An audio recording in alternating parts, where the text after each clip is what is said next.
Hi up guys, in this video we're going to talk about what is View Once feature on WhatsApp.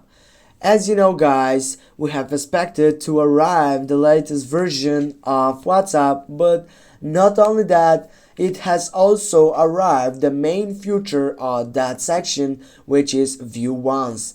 That View Once section will let users send photos and videos that, as the name implies, only be viewed once after it has been opened by the recipients. Now, is there any question about it?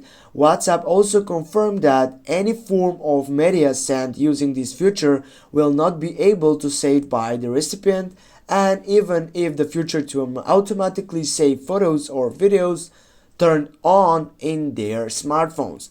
Now if you get up into this chat section and just type on that camera action right down, then you make a photo or you choose from your gallery, and you can go and select that View Once section just by typing right down, and as you can see, photos set to view just once.